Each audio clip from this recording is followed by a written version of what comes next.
Good evening, everybody. My name is Kim Misiano, and I am the host of the monthly Mayor's Reports. I welcome Mayor Brian Curran. Good evening, Mayor. Hello, Kim. How are you? I'm doing great tonight. And thank you for hosting the annual Mayor's Report, which we're hoping to actually present to the residents every month.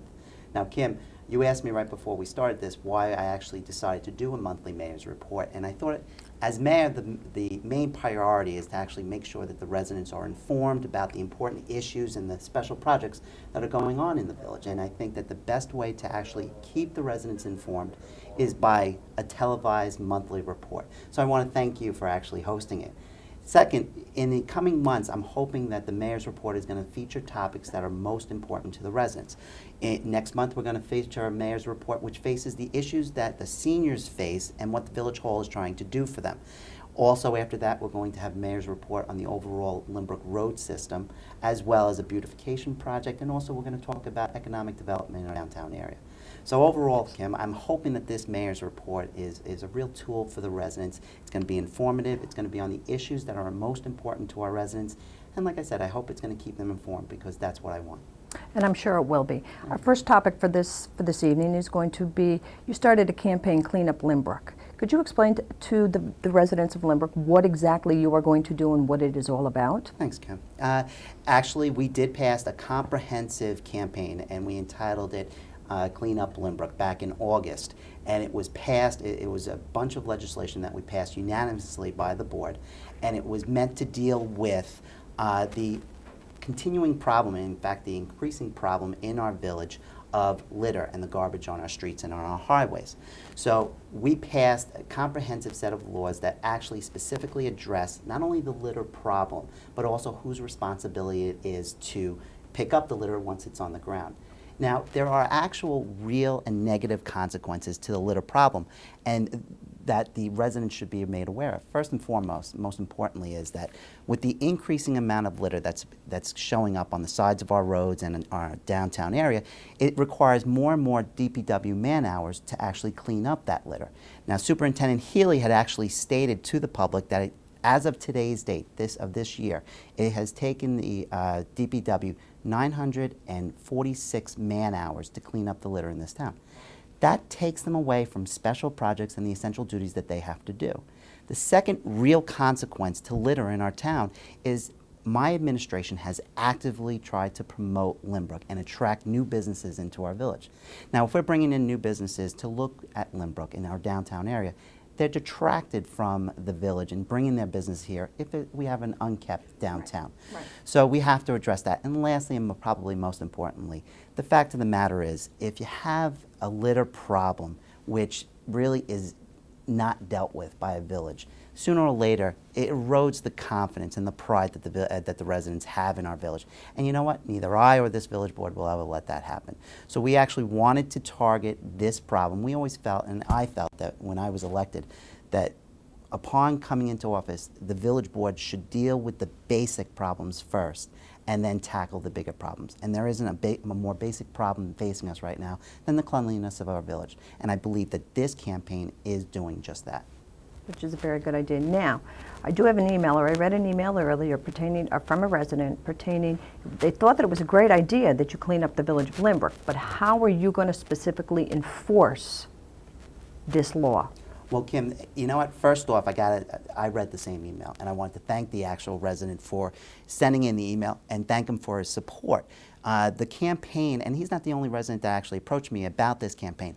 A lot of residents have come up to me and said they love the idea, they're fully behind it, and it's way overdue. The first and foremost thing is I have to respectfully disagree with the resident. I believe that you can enforce it. First and foremost, the legislation says that first we target the litterer.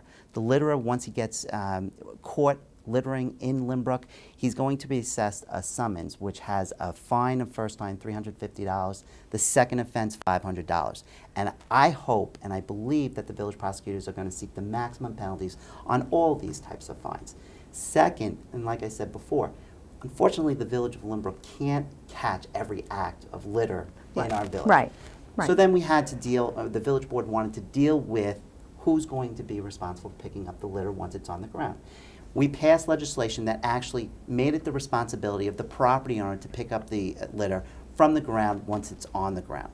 Now, this is a particular problem for our downtown area because what we have is we have customers and people coming in from out of town, going into our stores, coming out, and just deciding to drop garbage wherever they want to. Right. Now, hopefully our police or our code enforcement or our building department is going to catch those individuals and find them. But once it's on the ground, it hasn't been getting picked up.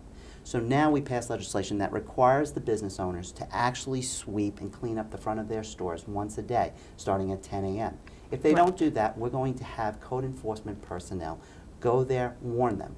After the first warning, if they still haven't done it, they're going to be assessed a fine as well.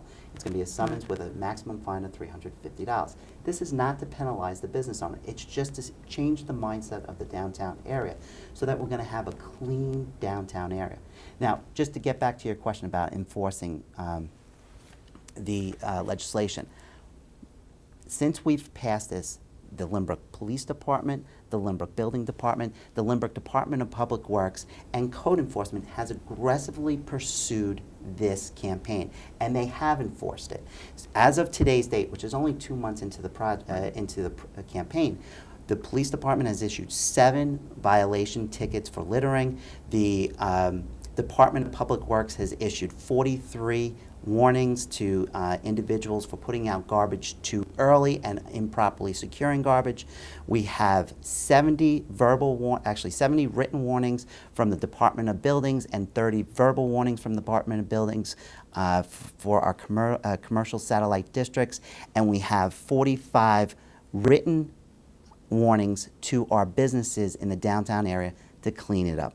So as I said, we are aggressively enforcing this, and we're being successful at it. And I think that the residents are starting to see a big difference, and that's important. And Kim, if I can, I just want to tell you, along with the enforcement aspect, it's important to also point out that the village is trying to do its part in cleaning up this village. Along with this, we've entered into a comprehensive change in scheduling down at the DPW. And what it includes is the Department of Public Works is first going to go into our downtown area once a week to clean up the downtown. They're on a routine schedule to power wash and to use vacuum machines along the sidewalk areas, making sure that it looks as good as it can all the time. Also, they have instituted a schedule in which 1 day a week groups of workers will be walking the main thoroughfares of our village, and that is really Peninsula Boulevard and Sunrise Highway, to collect the litter that is thrown out of vehicles alongside of the road. This hasn't been done before, not on a routine basis. We are doing it once a week, and it's broken up into 4 separate days, into 4 separate areas. That's why it's important that we're doing this, that we're doing our part to actually make sure that Lynbrook's staying clean. And like I said, I believe that even after just 2 months of this campaign, the residents are seeing the difference. And the main belief, my belief is that in a short period of time, we are going to be one of the cleanest communities in Nassau County, and that's our goal. Right, and there is a big difference. There is a big difference in the downtown area since they've been vacuuming and they've been power washing the sidewalks and getting all the stuff off of it. Absolutely. So there is a big difference. And you know, and you have to, and it was a great question by the person who emailed that, because you have to put teeth behind any legislation you put.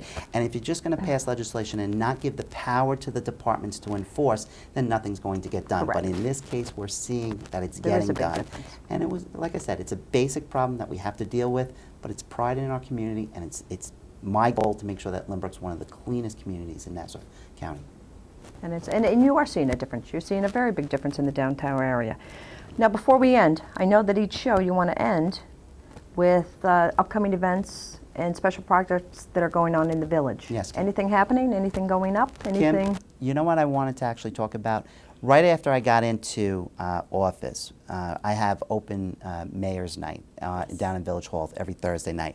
And one of the first meetings that I had was with parents who are associated with running the Lynbrook East Rockaway Soccer Club. And they came down and they wanted to make me aware of the condition, actually the poor condition, of the soccer field that's located on Ocean Avenue and Lakeview Road. And they stated how that the field should have been their home field, but because of the bad condition of the field, that they couldn't use it, and they wanted to see if the village could do something about it.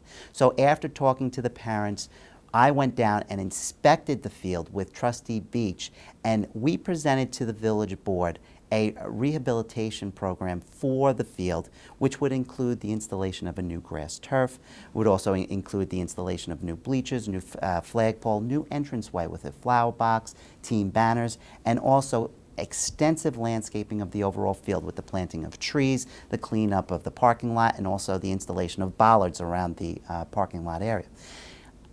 It was done completely in-house by the Department of Public Works, and just on behalf of myself, the field looks fantastic, and I would just want to congratulate Superintendent Healy, Recreation Director Dick Flynn, Trustee Alan Beach, who really took hold of this project, and every single Department of Public Works employee that worked so hard on that field. The field looks great. The kids are enjoying playing there. And you know what? It just points out that there are a lot of things going on in this village that residents don't know about, but I want to use this report to point it out and to make sure that they're aware of the things that are getting done. And this is just one great aspect of it. This is a project that was left alone for a couple of years. The park got into bad condition, and now here it is. It's rehabilitated, and the kids love it. Right, right. We received an email from Guy Punzi pertaining to the field. He's a soccer coach, or he's head of the soccer field, or the soccer league over in East Rockaway. Yeah. And I would just like to read the email that he sent. It says, Mayor Curran, the Ocean Avenue field, thanks to recent improvements conducted by the village over the past summer, has become our club's signature field for games in our younger travel team divisions and intermediate intramural divisions. Last year, the field was a bit of an embarrassment to us, and some of the visiting teams who came refused to play under the poor field conditions often found there.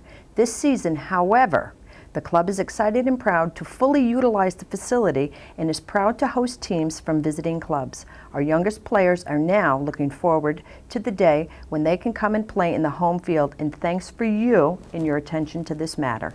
How does that make you feel? And you know what, Kim, like I said, it's great because we're actually getting things done. And although some people don't know about it, like I said, things are getting done in Lynbrook, and the future is just bright for Lynbrook. And in the next 3.5 years, you're going to see projects just like this throughout the village. And if I can, very shortly in the coming mayor's reports, you're going to see a comprehensive report on the rehabilitation of the Lawrence Park. The Larson Park, actually, on Remsen Avenue. And that's in the process, completely being done by the Department of Public Works again. So we're going to talk about that later. But you know what? Our kids are important. We're going to make sure our parks are up to speed, and we're going to have the best parks in We Nassau do it County. one field at a time. That's right. all we can do. Thanks, That's Kim. all we can do. I want to thank you, Mayor Brian Curran, for being with us tonight. It was my pleasure, and I look forward to doing it next month. Thank you, Kim. Thank you very much. And once again, I'd like to remind all of the residents on Thursday nights from 8 to 10, it's Mayor's Open Night. You have any problems within the village, you need any questions answered, come down Thursday nights from 8 to 10. Thank you, and I look forward to seeing you next month.